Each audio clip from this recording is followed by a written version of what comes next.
Krishna friend, જય સ્વામિનારાયણ। આજે વર્ષ 2025 તો છેલ્લો દિવસ છે 31/12/2025 અને કાલથી નવું વર્ષ બેસી જશે 1/1/2026। ફ્રેન્ડ્સ, આજનો આપણે વ્લોગ શરૂ કરીએ। ફ્રેન્ડ્સ, આજે પુત્રદા એકાદશી છે। અમે આજે પુત્રદા એકાદશી રહ્યા છીએ, એટલા માટે હું તમને આજનું એનું રૂટીન દેખાડીશ। ફ્રેન્ડ્સ, આજે અમે શું શું બનાવવાના છીએ, હવે રથ રહ્યા છે કે નહીં, એ બધું આ વ્લોગમાં તમને જાણવા મળશે, તો તમે છેલ્લે સુધી આ વ્લોગમાં ટકી રહેજો।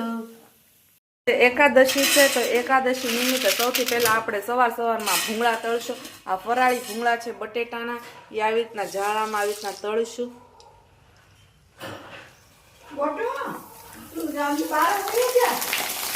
ફ્રેન્ડ્સ, તમે જોઈ શકો છો ગરમા ગરમ બટેટાના ભૂંગળા તળાઈ રહ્યા છે આજે પુત્રદા એકાદશી નિમિત્તે।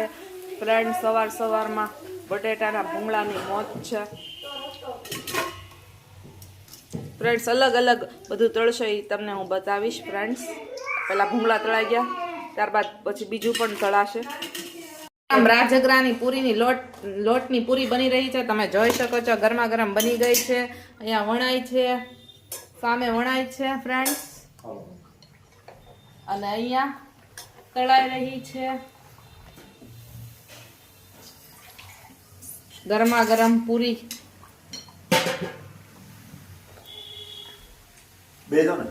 સૂકી ભાજી, આજે પુત્રદા એકાદશી છે તો અમે બધા એકાદશી રહ્યા છે, તો જમવામાં આ છે। ત્યારબાદ આ વરાળી ભૂંગળા છે, જમવામાં આ બટેટાની ખીચડી છે, બટેટા સાબુદાણાની તળેલી છે વેફર, અને સાબુદાણાની ચકરી છે ઈ છે। ત્યારબાદ છે એટલું છે જમવામાં ફ્રેન્ડ્સ। સફરજન પણ છે ફ્રૂટ્સમાં। ડીશ તૈયાર થઈ રહી છે, તમે જોઈ શકો છો। એકાદશી નિમિત્તે ફ્રૂટ્સમાં જમરૂક લાવ્યા છે, તમે જોઈ શકો છો જમરૂક છે। ત્યારબાદ આ 4 જ સંતરા છે ફ્રેન્ડ્સ, શિયાળો છે, શરદી થઈ જાય છે એટલા માટે ઓછા સંતરા લાવ્યા છે। ત્યારબાદ આ કેળા છે, સંતરા છે અને જમરૂક છે ફ્રેન્ડ્સ, ફ્રૂટ્સમાં પુત્રદા એકાદશી નિમિત્તે ફ્રેન્ડ્સ।